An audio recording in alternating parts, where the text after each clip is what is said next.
नमस्कार, मैं राहुल कठेरिया। इंडिया गठबंधन के लिए आज उत्तर प्रदेश से खुशखबरी है और खुशखबरी ये है कि समाजवादी पार्टी ने ये घोषणा की है कि सपा और कांग्रेस का गठबंधन हो चुका है। 11 सीटें कांग्रेस पार्टी को देने की बात कही गई है समाजवादी पार्टी की तरफ से। क्योंकि पूरे देश से इंडिया गठबंधन के लिए लगभग ज़्यादातर जगहों से निराशा या यूं कहें अच्छी खबरें नहीं आ रही हैं। उदाहरण के तौर पर चाहे पश्चिम बंगाल ले लें, ममता दीदी ने वहां पर अकेले चुनाव लड़ने की बात कह दी है। आम आदमी पार्टी की बात कर लें तो उसकी तरफ से भी अच्छा रिस्पॉन्स नहीं आ रहा है।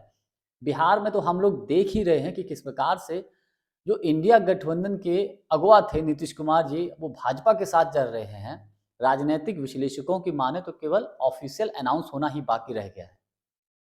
ऐसे में उत्तर प्रदेश में समाजवादी पार्टी की तरफ से ये घोषणा होती है कि कांग्रेस और सपा का गठबंधन हो गया है, कांग्रेस को 11 सीटें दी जाती हैं।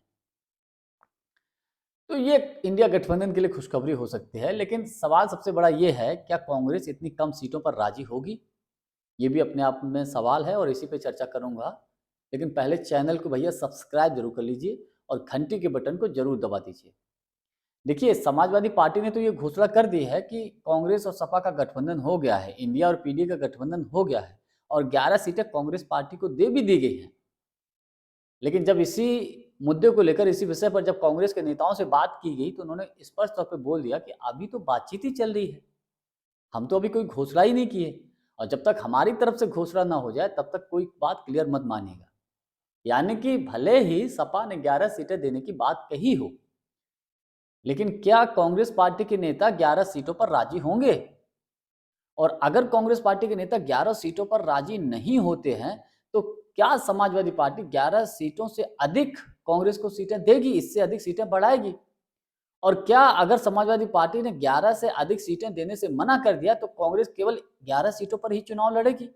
या उत्तर प्रदेश में भी समाजवादी पार्टी या कांग्रेस पार्टी का गठबंधन टूट सकता है, इंडिया गठबंधन में बिखराव हो सकता है? ऐसा भी हो सकता है। लोग ऐसे भी कयास लगा रहे हैं, राजनीतिक विश्लेषक ऐसी भी बातें बोल रहे हैं। लेकिन सबसे बड़ा पेच इस सीटों को लेकर है। कांग्रेस पार्टी यहां पर 2009 का मॉडल उदाहरण के तौर पे दे रही है कि 2009 में कांग्रेस की उत्तर प्रदेश में 21-22 सीटें थी शायद। तो उसी मॉडल के तहत कांग्रेस को लगभग 20 से 25 के आसपास सीटें कम से कम दी जाएं और उससे कम सीटें होती हैं तो मुझे लगता है कि उत्तर प्रदेश में भी बात पटरी से उतर सकती है। ये राजनीतिक विश्लेषकों का मानना है और मैं भी इस बात को मान सकता हूं, क्योंकि खबरें ऐसी हैं कि यूपी कांग्रेस के अध्यक्ष की तरफ से भी ऐसा बोला गया है कि हर सीट पर उम्मीदवार देखिएगा। अब इन बातों में कितनी सच्चाई है, कौन कितनी सीटों पर लड़ेगा, कौन कितनी सीटों पर नहीं लड़ेगा, ये तो जब दोनों ही पार्टियों की तरफ से ऑफिशियल अनाउंस हो जाएगा तब ये कंफर्म हो पाएगा। लेकिन एक दूसरे के ऊपर मनोवैज्ञानिक दबाव बनाने की कोशिश हो रही है ताकि अधिक से अधिक सीटें ली जा सके। अब क्या इसका परिणाम निकलता है वो तो आने वाले वक्त में ही पता चलेगा। लेकिन आज के लिए बस इतना ही। बहुत बहुत धन्यवाद। नमस्कार।